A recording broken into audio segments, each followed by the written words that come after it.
To use prepositions. आता prepositions म्हणजे काय आहे? शब्दयोगी आहे. प्रिपोजिशन्स म्हणजेच मराठीत आपण त्याला काय म्हणतो? शब्दयोगी आहे. राईट. आता प्रिपोजिशन्स कोणकोणते आहेत तर बघूया.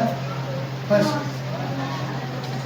In, on, out, under, about, in, on, front of,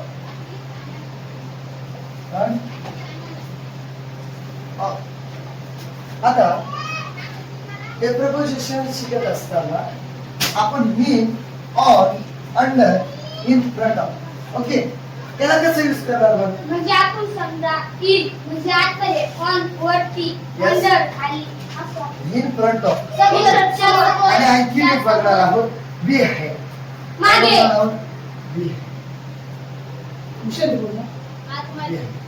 आता आपण एक वाक्य लिहूया. वाक्य कोणतं आहे बघा. फर्स्ट वाचा बरं येत आहे.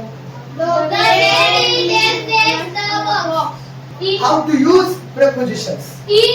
शब्दयोगी अवयव काय शिकणार आहोत आपण. शब्दयोगी अवयव. आता in, on, under, in, front of and behind हे आपण काय करणार आहोत या बॉक्सच्या सहाय्याने शिकणार आहोत. कशाच्या सहाय्याने? बॉक्सच्या सहाय्याने. तर हा जो पेन आहे, the pen is dash dash the box. आता ते कसं? पहिलं आपण इन म्हणजे आतमध्ये. चार. आत. आता हा जो बॉक्स आहे दिसतोय तुम्हाला, हो. हा जो बॉक्स आहे, the pen is in the box. ज्यावेळेस त्या बॉक्सच्या आत पेन असेल त्यावेळेस आपण काय वापर करणार? इनचा वापर करणार. कायचा वापर करणार आपण? इन म्हणजे काय रे? चार. चार. आत. लक्षात घ्या. इन म्हणजे चार. चार. आता जो माझ्या हातामध्ये जो रेड पेन आहे मी काय करत आहे त्या बॉक्स मध्ये टाकत. काय झालं बरं?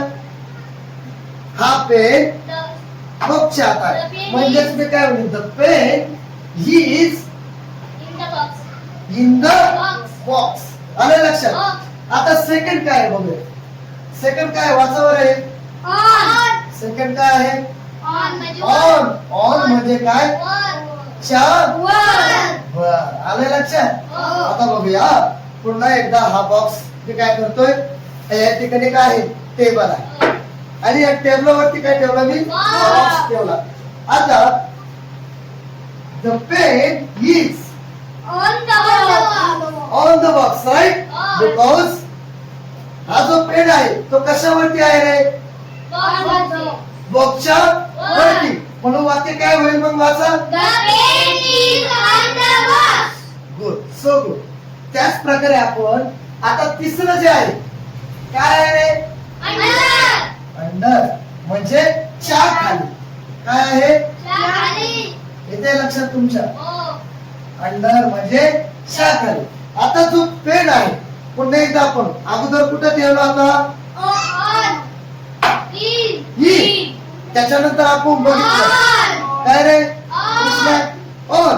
The pen is on the box. आणि आता आपण काय बघत आहोत? Under. अंडर म्हणजे आता बघा हा बॉक्स आहे, त्या बॉक्सच्या खाली मी काय करत आहे? Pen. आता काय म्हणतात तुम्ही?